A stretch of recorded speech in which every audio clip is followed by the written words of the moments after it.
देखिए क्वेश्चन है कि incline plane, rough incline plane है जिसका कोफिशिएंट ऑफ स्टैटिक फ्रिक्शन दे रखा है 0.3। इस रफ इंक्लाइन प्लेन पर एक 10 kg का ब्लॉक रखा हुआ है और इस ब्लॉक को F फोर्स लगा करके हम पुल कर रहे हैं। फोर्स की डिफरेंट मैग्नीट्यूड दे रखी है आपकी क्वेश्चन के अंदर। इंक्लाइन प्लेन का इंक्लाइनेशन दिया हुआ है 37 डिग्री एंड इस 37 डिग्री की वैल्यूज कॉस में एंड साइन में आपको दिया हुआ है।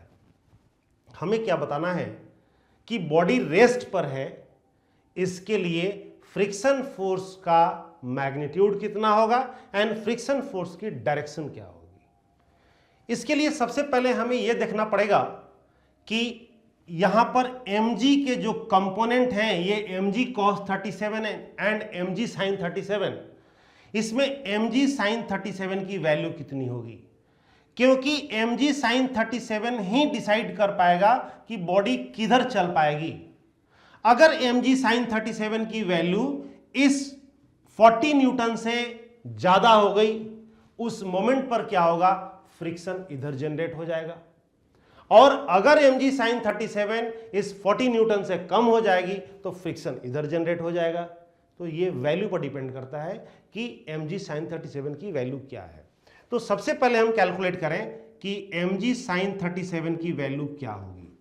दैट मीन्स अगर mg sin 37 की वैल्यू कैलकुलेट करें हम, तो m हो गया 10, g हो गया 10 जो आपको दिया हुआ क्वेश्चन के अंदर कि use g equal to 10 metre per second square and sine 37 is your 3/5, 5 two जा 10, 10 टू जा 20, 23 जा कितना हो गया आपका 60 न्यूटन। देखिए अब ये 60 न्यूटन डिसाइड कर पाएगा कि फोर्स ऑफ फ्रिक्शन कहां पर है, किस डायरेक्शन में है और कितना है, क्योंकि बॉडी रेस्ट पर है। अब देखो अप्लाइड फोर्स फर्स्ट केस के लिए अगर हम फर्स्ट केस डिस्कस करें तो अप्लाइड फोर्स 40 न्यूटन दिया हुआ है। इस अप्लाइड फोर्स से mg sin 37 की वैल्यू क्या है, mg sin 37 की वैल्यू अप्लाइड फोर्स से ज्यादा है, यानी अप्लाइड फोर्स की वैल्यू mg sin 37 से कम है। इसका मतलब यह हो गया कि बॉडी नीचे की तरफ क्या होगी, स्लिप होगी। अब फ्रिक्शन कितना लगेगा इसके ऊपर, तो इस फ्रिक्शन को कैलकुलेट करने के लिए हमें फोर्स दे रखा है ये 40 न्यूटन और ये है sin 37, तो फ्रिक्शन फोर्स इस डायरेक्शन में लगेगा। अगर हम बॉडी को रेस्ट पर रखना चाहते हैं जैसा कि कंडीशन दिया गया क्वेश्चन के अंदर, तो इसमें बॉडी रेस्ट पर है, लिखेंगे according to question body is at rest, body is at rest. Body जब रेस्ट पर है इसका मतलब ये हो गया कि mg sin 37 या डायरेक्ट हम यूज करें यहां पर वैल्यू, क्योंकि हमारे पास वैल्यू तो है ही, तो 60 newton is equal to F plus friction, क्योंकि फ्रिक्शन फोर्स उसी डायरेक्शन में लगेगा, स्लिपिंग टेंडेंसी साइड है। अब हमें बॉडी को रोकना है तो फ्रिक्शन कितना चाहिए, यहां पर F दे रखा है आपको, फर्स्ट केस में 40 न्यूटन है, तो इस जगह पर फ्रिक्शन कितना हो जाएगा 60 minus 40, this is equal to 20 newton. तो पहले केस के लिए हमने देखा कि जब अप्लाइड फोर्स 40 न्यूटन है तो फ्रिक्शन फोर्स 20 न्यूटन होना चाहिए और ये जिधर अप्लाई फोर्स है उसके डायरेक्शन में होना चाहिए, क्योंकि क्वेश्चन में दे रखा है कि हमें बॉडी को रेस्ट पर रखना है, उसके लिए फ्रिक्शन कितना होगा ये कैलकुलेट करें। कभी ये गलती नहीं करना कि फ्रिक्शन फोर्स की मैक्सिमम वैल्यू कैलकुलेट कर लो। जनरली बच्चे ये गलतियां करते हैं कि फ्रिक्शन फोर्स की मैक्सिमम वैल्यू कैलकुलेट कर ले हैं, क्योंकि यहां पर स्टैटिक फ्रिक्शन कोफिशिएंट दिया हुआ है, तो मैक्सिमम वैल्यू कितना हो जाएगा mu times of normal reaction. No, हमें यहां पर मैक्सिमम वैल्यू की जरूरत नहीं है, हमें बॉडी को रोकना है। रोकने के लिए कोई जरूरी नहीं है कि मैक्सिमम फ्रिक्शन ही चाहिए, रोकने के लिए कितना फोर्स चाहिए, वो फोर्स हमें कहां से आएगा, किस डायरेक्शन में आएगा, कितना होगा, ये हम इक्वेशन से कैलकुलेट करेंगे। नाउ केस 2 है हमारे पास में। सेकेंड केस के लिए हमें दिए रखा है कि फोर्स की वैल्यू कितनी है 80 न्यूटन है। अब देखिए यहां पर आपको थोड़ा क्लियर हो गया होगा कि इस केस में अप्लाइड फोर्स mg sin 37 से ज्यादा है। कहने का मतलब ये हो गया कि बॉडी ऊपर की तरफ जाने की कंडीशन में है, बॉडी ऊपर शिफ्ट होने की कंडीशन में है। उस केस में फ्रिक्शन किधर लगेगा? नीचे की तरफ। यानी इस केस में एफ ये ग्रेटर है किससे? mg sin 37 से, यानी इसका मैग्नीट्यूड 6 न्यूटन है, तो जो फ्रिक्शन लगेगा mg sin 37 के डायरेक्शन में लगेगा। और कितना लगेगा अगर हम ये कैलकुलेट करें तो हम लिख सकते हैं कि since body is at rest, और इस कंडीशन में क्या होगा कि नेट फोर्स बैलेंस हो जाएंगे, that is applied force is equal to mg sin 37 plus friction. अब इस जगह पर देखिए अप्लाइड फोर्स कितना है? 80 न्यूटन। mg sin 37 कितना कैलकुलेट किया आपने? 60 न्यूटन प्लस फ्रिक्शन। तो यहां पर भी आप देख रहे हैं फ्रिक्शन फोर्स कितना आ गया, तो 80 minus 60, this is equal to 20 newton also. लेकिन यहां पर डायरेक्शन किधर आ गया? तो अप्लाइड फोर्स के अपोजिट डायरेक्शन में। पीछे में क्या था? पहला केस में क्या था कि फ्रिक्शन किधर था? तो अप्लाइड फोर्स की डायरेक्शन में। यह डिपेंड करता है किस वैल्यू के ऊपर? तो अप्लाइड फोर्स कितना है। अब देखिए दोनों केस में फ्रिक्शन की वैल्यू 20 न्यूटन आई। मैक्सिमम जो स्टैटिक फ्रिक्शन होगा उससे ये दोनों वैल्यूज कम होंगी। आप कैलकुलेट करके देख लीजिएगा कि मैक्सिमम स्टैटिक फ्रिक्शन से ये वैल्यू कम मिलेंगी, बिकॉज यहां पर अप्लाइड फोर्स आपका दोनों केस में, एक केस में 60 न्यूटन है, तो जो अप्लाइड फोर्स 60 न्यूटन से कम है तो बॉडी नीचे की टेंडेंसी में होगी मोशन की। दूसरी केस में 80 न्यूटन है, जहां पर 60 न्यूटन ज्यादा है तो बॉडी अपवर्ड मोशन की टेंडेंसी में होगी। इस केस में जो फ्रिक्शन कैलकुलेट होगा वो स्टैटिक फ्रिक्शन की मैक्सिमम वैल्यू से कम आएगा। तो इस तरीके से हमने डायरेक्शन एंड मैग्नीट्यूड कैलकुलेट कर सकते हैं। और ऐसे ही क्वेश्चन को सॉल्व करने के लिए आपको पहले चेक करना पड़ेगा कि वहां पर क्या कंडीशन हो सकता है।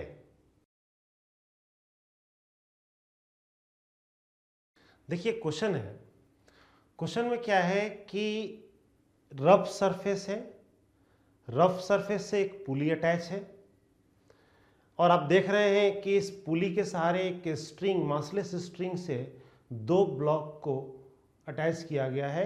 एक को सरफेस पर रखा गया, दूसरे को हैंग कराया गया। गिवन है कि m2 का मास 10 kg है। इस सरफेस की प्रॉपर्टी गिवन है, स्टैटिक फ्रिक्शन कोफिशिएंट 0.4 है, काइनेटिक फ्रिक्शन कोफिशिएंट 0.35 है। बताना यह है maximum value of m1। First case में m1 की मैक्सिमम वैल्यू क्या होगी कि ब्लॉक m2 स्लिप नहीं करे। एंड सेकेंड केस में बताना है कि अगर m1 5 kg का है तो सिस्टम की एक्सीलरेशन कितनी होगी। इन दोनों केस पर डिफरेंट वे में अलग अलग हम सोचेंगे। पहले तो हम ये सोचें कि इस जगह पर जब सिस्टम नहीं मूव करेगा उस केस में मैक्सिमम स्टैटिक फ्रिक्शन कितना चाहिए, ये कितना होता है। इस जगह पर अगर हम इसको देखें तो स्टैटिक फ्रिक्शन कोफिशिएंट 0.4 है, तो ये सरफेस मैक्सिमम स्टैटिक फ्रिक्शन की वैल्यू कितनी होगी अगर ये हम कैलकुलेट करें तो मैक्सिमम स्टैटिक फ्रिक्शन होगा हमारा mu times of normal reaction, mu S into N2, क्योंकि यहां पर नॉर्मल रिएक्शन N2 है और इसकी वैल्यू M2G के इक्वल होगी। तो म्यू एस कितना है?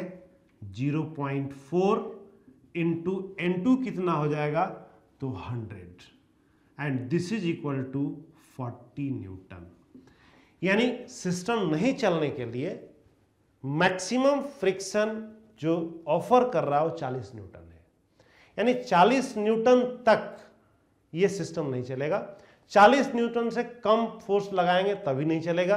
दैट लिमिटिंग फ्रिक्शनल फोर्स की वैल्यू 40 न्यूटन है। तो हमसे पूछा गया कि मैक्सिमम वैल्यू ऑफ मास कितना होगा। अब इस मास को हैंग करने पर क्या होगा कि नीचे ग्रेविटी पुल M1G, इसके कारण टेंशन, और ये टेंशन इस डायरेक्शन में, जबकि लिमिटिंग फ्रिक्शनल फोर्स इस डायरेक्शन में एक्ट करेगा। अब देखिए मूव नहीं करने के लिए क्या होगा कंडीशन कि T की value less than equal to FRS max होगी। तो फर्स्ट केस में क्योंकि बॉडी को मूव नहीं करने देना है उसके लिए क्या होगा T less than equal to FRS की मैक्सिमम वैल्यू। अब आप देखिए FRX की मैक्सिमम वैल्यू कितनी है 40 न्यूटन। यहां पर क्या है जब सिस्टम मूव नहीं करेगा तो m1 की एक्सेलरेशन 0, m1 की एक्सेलरेशन 0 हो जाएगी यानी T इक्वल टू क्या हो गया m1g। तो यहां पर लिखेंगे m1g less than equal to 40। तो m1 की value less than equal to क्या हो जाएगी 40/10, this is equal to 4 kg। यानी मास की मैक्सिमम वैल्यू 4 kg होगी, उससे कम भी होगा तो कोई प्रॉब्लम नहीं है, सिस्टम नहीं मूव करेगा। तो हमें फाइंड करना था maximum value. This implies m1 का मैक्सिमम वैल्यू कितना होगा तो 4 kg, यानी 4 kg तक ये सिस्टम नहीं चलेगा। 4 kg से जैसी मास आप बढ़ाएंगे सिस्टम चल पड़ेगा। उस टाइम एक कॉमन एक्सीलरेशन होगी दोनों की, क्योंकि दोनों के दोनों एक ही स्प्रिंग से अटैच हैं। तो सेकेंड केस में हमसे पूछ दिया गया कि अगर मास 5 kg कर दें तो सिस्टम जब चलेगा तो एक्सीलरेशन क्या होगी। पहले तो ये चेक करना था कि सिस्टम चलेगा भी नहीं चलेगा, लेकिन हम ये डिसाइड कर लिए यहां पर m1 की मैक्सिमम वैल्यू से कि 4 kg तक सिस्टम नहीं चलेगा। जैसी मास 4 kg से ज्यादा होगा सिस्टम चल पड़ेगा। तो यहां पर दिया हुआ है कि मास 5 kg है तो ऑब्वियसली हम कह सकते हैं सिस्टम चलेगा। यहां पर सोचने की जरूरत नहीं है, सिस्टम चलेगा। अब सवाल यह है कि सिस्टम किस एक्सीलरेशन से चलेगा। तो एक्सीलरेशन से इक्वेशन हमें बनाना पड़ेगा एक्सीलरेशन निकालने के लिए। अब देखिए पहले आपने न्यूटन्स लॉ में इतने इक्वेशन बनाए हैं तो यहां पर दिक्कत नहीं होनी चाहिए। अगर ये 5 kg है यानी कि 50 न्यूटन का फोर्स नीचे लग रहा है, इधर हिंड्रेंस मैक्सिमम 40 न्यूटन का है, तो ये तय है कि सिस्टम इस डायरेक्शन में ही चलेगा। तो इसकी एक्सीलरेशन a होगी, इधर एक्सीलरेशन a होगी। अगर हम इक्वेशन लिखें तो इस ब्लॉक की इक्वेशन लिख सकते हैं m1g minus T equal to m1a, और m1g कितना हो जाएगा तो 5 kg है तो 50 न्यूटन हो जाएगा। तो सेकेंड केस में अगर हम देखें इक्वेशन तो ये हो जाएगा 50 minus T equal to 5a। पहली इक्वेशन बन गई इस ब्लॉक के लिए। अब आ जाए इस ब्लॉक पर। सेम जैसे आप न्यूटन्स लॉ में काम करते थे ना, सेम वही प्रोसीजर है यहां पर। सिर्फ एक फोर्स ही आपको बढ़ाना है, that is frictional force. Frictional force की डायरेक्शन बस सेंस ऑफ मोशन के अपोजिट कर देनी है और उसके अकॉर्डिंग इक्वेशन लिख लेना है। वहां पर क्या था, बिल्कुल स्मूथ सरफेस था, वहां पर ये फोर्स नहीं लगता था तो सिर्फ टेंशन इसको खींचता था। अब यहां पर एक फोर्स बढ़ गया, एक फोर्स बढ़ गया तो नेट फोर्स निकाल लेंगे equal to mass into acceleration. अब इस m2 पर देखिए नेट फोर्स कितना होगा, सिस्टम इधर चल रहा है, यहां टेंशन है, इधर फ्रिक्शन फोर्स की मैक्सिमम वैल्यू है, तो लिखेंगे T माइनस फ्रिक्शन फोर्स की मैक्सिमम वैल्यू। दैट मीन्स यहां पर T माइनस।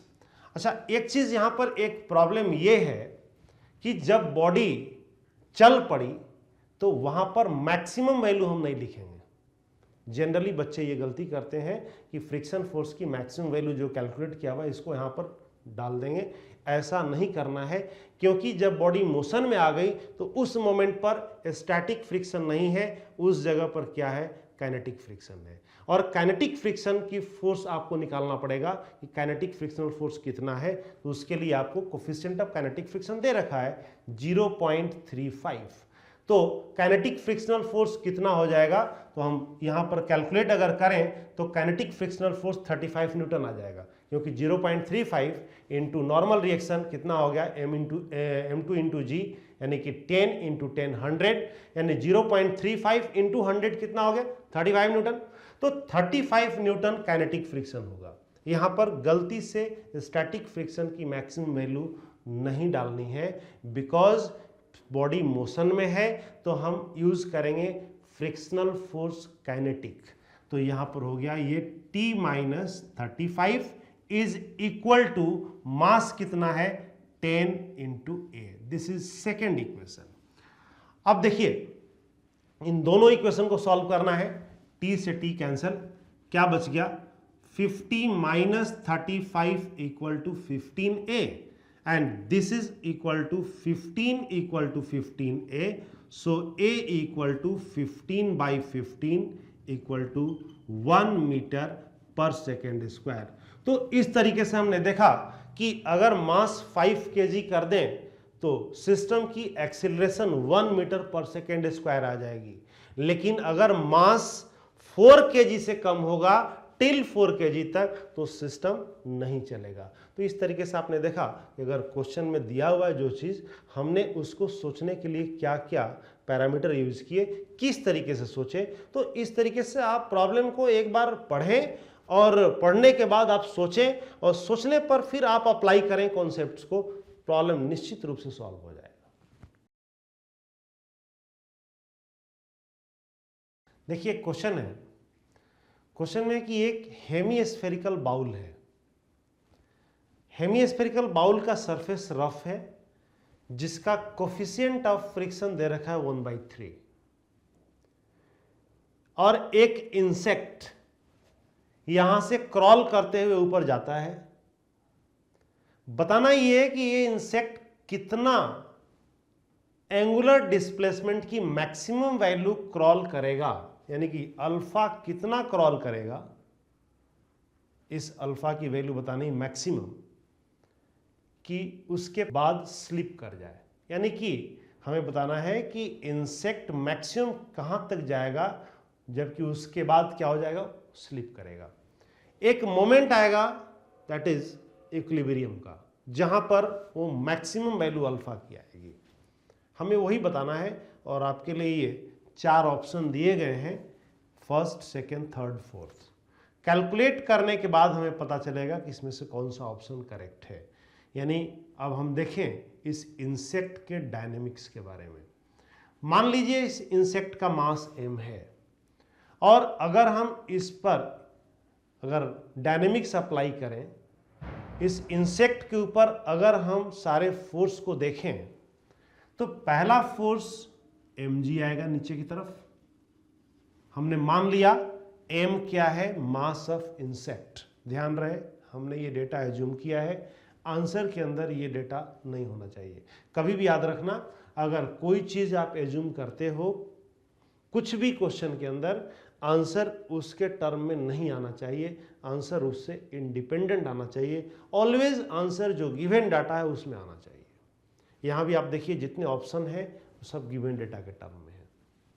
अब देखो इस जगह पर mg लग गया नीचे, दूसरा फोर्स लगेगा नॉर्मल रिएक्शन इस डायरेक्शन में। mg के 2 कंपोनेंट आएंगे, एक इधर आएगा और एक इस तरफ आएगा। देखिए ये अल्फा है तो ये भी अल्फा हो गया। mg का कंपोनेंट इस डायरेक्शन में कितना हो जाएगा, mg साइन अल्फा, इधर कितना हो जाएगा mg कॉस अल्फा।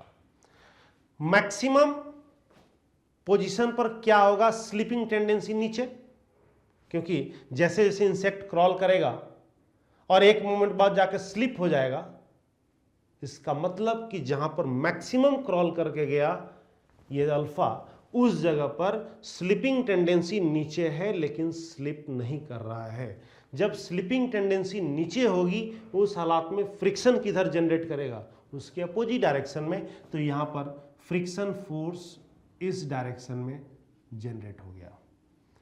अब देखो उस पर्टिकुलर मोमेंट पर अगर हम इक्विलिब्रियम की बात करें, उस पर्टिकुलर मोमेंट पर अगर हम सोचें कि अगर ये mg साइन अल्फा फ्रिक्शन के इक्वल हो जाता है तो उस मोमेंट पर स्लिप नहीं करेगा। हमें मैक्सिमम एंगल बताना है अल्फा का, तो हम मैक्सिमम पोजीशन पर डायनेमिक्स सोचेंगे, इक्विलिब्रियम सोचेंगे। तो इस मोमेंट पर अगर हम देखें, अगर इसका सॉल्यूशन, तो हम कह सकते हैं कि since at the maximum value यानी एट द लिमिटिंग वैल्यू, हम क्या कह सकते हैं कि frictional force is equal to mg sine alpha. इस मोमेंट पर अगर फ्रिक्शनल फोर्स कैलकुलेट करें, this is mu times of normal reaction equal to mg sine alpha.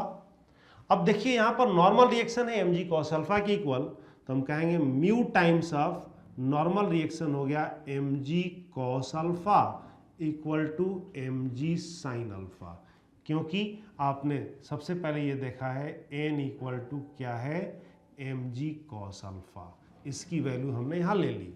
अब देखिए mg से mg कैंसिल हो गया, this implies mu is equal to क्या लिखेंगे tan अल्फा। अल्फा की वैल्यू हमें फाइंड करनी है, म्यू दिया हुआ है। अब देखिए इस जगह से अगर हम देखें तो tan अल्फा कितना हो गया 1/3, तो अल्फा की वैल्यू tan इनवर्स 1/3 होगी। ऑप्शन में कहीं भी नहीं है, कहीं गलती से ऐसा नहीं करना, नॉन ऑफ दिस लगा देना, उस पर भी आप एक बार और सोचने की जरूरत है। हाँ, बच्चे ये मिस्टेक करते हैं, tan alpha 1/3, alpha tan inverse 1/3, कहीं नहीं है नॉन ऑफ दिस, नो। एक बार और सोचो, tan अल्फा अगर 1/3 है, इसका मतलब cot अल्फा कितना होगा 3, because cot alpha equal to 1/tan alpha.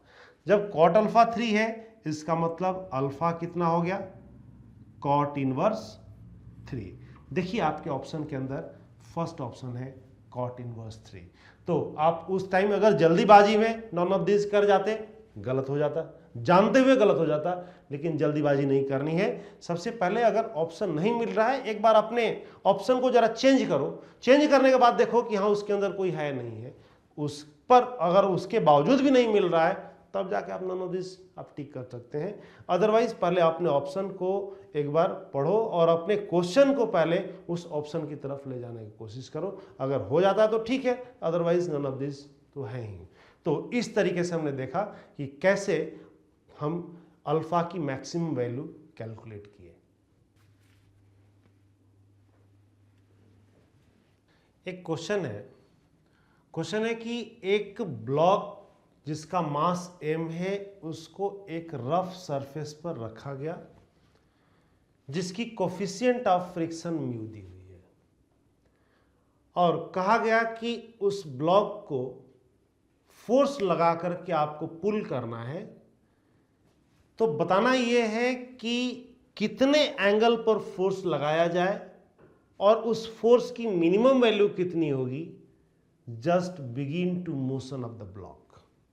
That means block को जस्ट स्टार्ट करना है मोशन, लिमिटिंग के केस के बारे में सोचना है। तो उस मोमेंट पर हमें बताना है कि फोर्स को किस डायरेक्शन में अप्लाई किया जाए और इस फोर्स की मिनिमम वैल्यू कितनी होगी। अब आप देखो, इस जगह पर हमने मान लिया कि फोर्स को हॉरिजॉन्टल से थीटा एंगल पर अप्लाई किया गया। सपोज हमने फोर्स हॉरिजॉन्टल से थीटा एंगल पर लगा दिया। इस फोर्स के दो कंपोनेंट आएंगे, एक फोर्स का वर्टिकल कंपोनेंट होगा, एक फोर्स का हॉरिजॉन्टल कंपोनेंट होगा। Horizontal component is F cos theta, जबकि वर्टिकल कंपोनेंट कितना होगा एफ साइन थीटा। ये तो हमने फोर्स को रिजॉल्व कर लिया। अब यहां पर एक वेट mg, एक नॉर्मल रिएक्शन। अब देखिए ये ब्लॉक की स्लिपिंग टेंडेंसी इस डायरेक्शन में है because action of F cos theta, because the action of force. तो यहां पर एक फ्रिक्शन जनरेट हो जाएगा बैकवर्ड डायरेक्शन में, सरफेस ऑफ कॉन्टैक्ट के बीच में। अब देखिए यहां पर हमें क्या करना है कि क्वेश्चन में दे रखा है कि body just begin to move. Just begin to move का मतलब हो गया कि लिमिटिंग केस, उस टाइम बॉडी एक्सेलरेट नहीं हो रही है, उस टाइम हॉरिजॉन्टल फोर्स आपका इक्वल है। तो अकॉर्डिंग टू क्वेश्चन अगर हम लिखें, according to question body just begin to motion, that means F cos theta is equal to friction. ये चीज क्वेश्चन में दिया हुआ है। तो अब अगर देखें F cos theta is equal to friction की वैल्यू कितनी हो जाएगी, तो mu times of normal reaction. अब जरा यहां पर देखें, normal reaction plus F sine theta किसके इक्वल है, mg के इक्वल है। इस मोमेंट पर क्या होगा कि mu times of normal reaction की वैल्यू कितनी लिखेंगे, mg minus of F sine theta, this is equal to F cos theta. अब देखिए यहां पर फोर्स को एक तरफ हम लाने की कोशिश करें, क्योंकि हमें फोर्स की मिनिमम वैल्यू के लिए थीटा बताना है, तो हम फोर्स तभी कैलकुलेट कर पाएंगे जब इसको इस साइड लाएं। तो यहां पर लिखेंगे एफ कॉस थीटा प्लस, अब इसको इधर लाएंगे तो mu F sine theta is equal to mu M G. F अगर कॉमन ले लें तो ये हो जाएगा हमारा cos theta plus mu sine theta is equal to mu M G. This implies F is equal to क्या हो गया, mu M G by cos theta plus क्या, म्यू साइन थीटा। अब आपने देखा कि यहां पर फोर्स थीटा डिपेंडेंट है, दैट मीन्स फोर्स का मैग्नीट्यूड थीटा के अकॉर्डिंग चेंज होगा। हमें बताना है मिनिमम फोर्स के लिए एंगल कितना होगा। अब आप देखो इस एक्सप्रेशन के अंदर हम थीटा को क्या करेंगे, थीटा की वैल्यू कैलकुलेट करेंगे फॉर मिनिमम फोर्स। देखिए ये मिनिमम फोर्स तभी होगा जब ये डिनोमिनेटर मैक्सिमम होगा। थीटा को वेरिएबल करके हमें सोचना है, डिनोमिनेटर क्या होगा, मैक्सिमम। तो लिखेंगे for minimum force, for minimum force के लिए क्या होगा कि cos theta plus mu sine theta की वैल्यू कितनी होनी चाहिए, मैक्सिमम होनी चाहिए। अब आप देखो आपने पढ़ा है कि किसी भी फंक्शन के मैक्सिमम एंड मिनिमम वैल्यू के लिए उस फंक्शन का फर्स्ट डेरिवेटिव जीरो के इक्वल होगा। कहने का मतलब कि मैक्सिमम मिनिमम फंक्शन दो ही जगह पर होगा, जिस मोमेंट पर जिस कोऑर्डिनेट पर स्लोप उस एक्सिस के पैरेलल हो जाए, एक्स एक्सिस के। उसका मतलब ये हो गया mathematically dy by D x उस मोमेंट पर क्या हो जाएगा, जीरो, क्योंकि आपने देखा है कि dy बाई डी एक्स को हम स्लोप कहते हैं। तो स्लोप उस कंडीशन पर क्या हो जाएगा, जीरो। यानी कभी भी अगर आए फंक्शन की मैक्सिमम वैल्यू या मिनिमम वैल्यू की बात की जाए, उस मोमेंट पर आपको यही सोचना है उस फंक्शन को क्या करें, डिफरेंशिएट करें। डिफरेंशिएट किसके रेस्पेक्ट में करें, तो उस फंक्शन में क्या वेरी कर रहा है उसके रेस्पेक्ट में डिफरेंशिएट करें एंड डिफरेंशिएट करके उसको जीरो कर दें, तो आप वहां से उसकी वैल्यू कैलकुलेट कर सकते हैं। हम भी यही काम करेंगे। इस फंक्शन की मैक्सिमम वैल्यू के लिए यहां वेरिएबल क्या है, थीटा। थीटा के अलग अलग वैल्यू के लिए फोर्स की अलग अलग वैल्यू आएगी, तो इस फंक्शन को थीटा के रेस्पेक्ट में हम क्या करेंगे, डिफरेंशिएट करेंगे। तो हम कहेंगे कि मिनिमम फोर्स के लिए ये मैक्सिमम होगा और इसके मैक्सिमम के लिए इसका फर्स्ट डेरिवेटिव क्या होगा, जीरो होगा। तो फर्स्ट डेरिवेटिव में हम क्या लिखेंगे, D cos theta by D theta plus mu into D sine theta by D theta is equal to zero, जैसा कि मैंने अभी आपको बताया। अब देखिए इस जगह पर cos थीटा का डिफरेंशिएशन क्या होगा, माइनस साइन थीटा। तो हम लिखेंगे minus sine theta plus mu sine theta का डिफरेंशिएशन क्या होगा, cos theta is equal to zero. This implies mu cos theta is equal to sine theta. इसका मतलब ये हो गया कि tan थीटा की वैल्यू कितनी हो गई, म्यू। यानी हम कह सकते हैं यहां से कि theta equal to tan inverse mu. यानी हॉरिजॉन्टल से अगर tan इनवर्स म्यू के एंगल पर हम फोर्स लगा दें तो इस मोमेंट पर फोर्स क्या होगा, मिनिमम होगा। अब हम मिनिमम फोर्स कैसे कैलकुलेट करें, tan थीटा की वैल्यू म्यू पता है, इस tan थीटा के सहारे अगर हम cos theta and sin theta की वैल्यू निकाल लेते हैं इन टर्म्स ऑफ म्यू, और उसका डेटा हम इस जगह पुट कर देते हैं इस इक्वेशन के अंदर। अगर इस इक्वेशन को 1 मान लो तो मिनिमम फोर्स निकाला जा सकता है। अब यहां पर देखिए tan थीटा म्यू है, तो यहां से cos थीटा कितना होगा, cos थीटा की वैल्यू हो जाएगी 1 by under root of 1 plus mu square. Proportionality लेकर के परपेंडिकुलर बाई बेस, हाइपोटेनस निकाल लीजिए एंड बेस बाई हाइपोटेनस आपका कॉस थीटा हो जाएगा। सिमिलरली साइन थीटा कितना हो गया यहाँ से, तो साइन थीटा हो जाएगा mu divided by under root of 1 plus mu square. यहाँ से आप सॉल्व करेंगे, ये दोनों डाटा आ जाएगा। आप ट्रायंगल बना के सॉल्व कर लें या ट्रिग्नोमेट्री के हेल्प से सॉल्व कर लें। जब ये दोनों डेटा हमारे पास आ गया, cos theta and sine theta की वैल्यू उस इक्वेशन के अंदर अगर हम पुट कर दें तो हम लिखेंगे फ्रॉम इक्वेशन 1। इक्वेशन 1 में हम पुट करेंगे अगर दोनों वैल्यू, तो फोर्स की मिनिमम वैल्यू आएगी। फोर्स की मिनिमम वैल्यू कितनी हो जाएगी, this is equal to mu times of mg divided by cos theta, and cos theta कितना है, तो 1 by under root of 1 plus mu square plus mu by under root of 1 plus mu square, लेकिन mu एक और वहां पर है तो ये हो गया यहाँ पर म्यू स्क्वायर।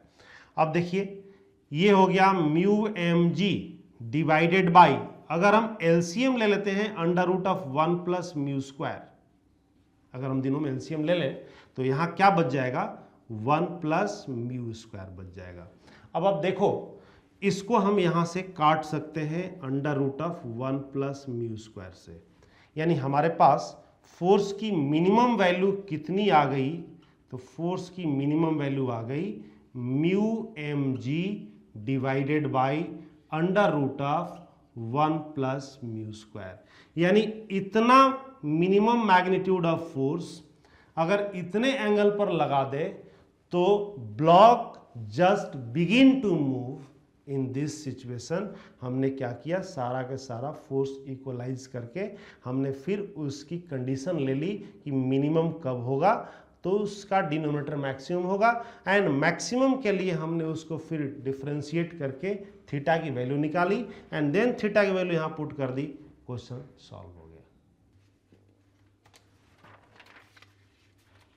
एक क्वेश्चन है, क्वेश्चन ये है कि एक √3 kg मास का एक ब्लॉक है रखा हुआ है सरफेस के ऊपर, रफ सरफेस है जिसका कोफिशिएंट ऑफ फ्रिक्शन 1/2 √3 दिया हुआ है। इस ब्लॉक को इस डायरेक्शन में फोर्स लगाया गया और ये डायरेक्शन दिया हुआ है हॉरिजॉन्टल से 60 डिग्री पर। बताना यह है कि फोर्स की वैल्यू क्या होगी कि बॉडी बिगिंस टू मूव, मतलब जस्ट मोशन स्टार्ट कर रही। लिमिटिंग केस यहां भी सोचना है, इसके लिए आपको ऑप्शन दिए गए हैं। सोचना क्या है यहां पर आपको कि फोर्स की वैल्यू क्या होगी कि बॉडी मोशन स्टार्ट करे, मींस लेफ्ट राइट फोर्स को बैलेंस करना है। लेफ्ट राइट फोर्स का मतलब हो गया कि राइट डायरेक्शन में कितना फोर्स लग रहा है, फोर्स का कंपोनेंट, और लेफ्ट डायरेक्शन में फ्रिक्शन कितना काम कर रहा है, ये चीज। अप एंड डाउन मींस ये हो गया नॉर्मल रिएक्शन, एंड ग्रेविटी कितनी एक्ट कर रही है। अगर इसकी फ्री बॉडी डायग्राम हम देखें तो फ्री बॉडी डायग्राम में इस डायरेक्शन में आपका फोर्स ये है, डाइवर्जिंग फोर्स अगर देखें ये फोर्स, तो इस फोर्स का कंपोनेंट अगर देखा जाए ये 60 डिग्री है, वर्टिकल कंपोनेंट हो जाएगा F sin 60, हॉरिजॉन्टल कंपोनेंट हो जाएगा F cos 60।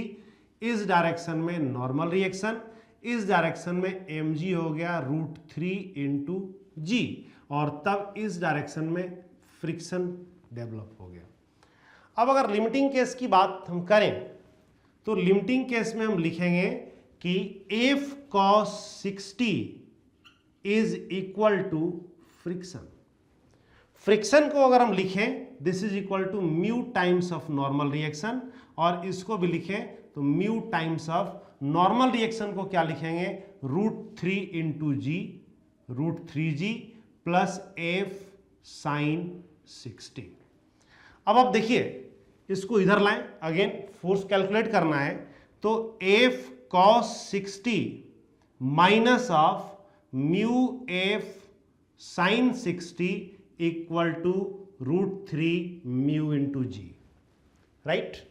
अब यहां से हम F कॉमन ले लें तो क्या बच जाएगा, cos 60 that is equal to 1/2 minus mu this is equal to 1/2 √3 into sine 60 की वैल्यू होती है √3/2 इज इक्वल टू √3, म्यू की वैल्यू है 1/2 √3 इंटू जी की वैल्यू आप 10 ले लीजिए। √3 से √3 कैंसिल हो गया, यहाँ भी √3 से √3 कैंसिल हो गया।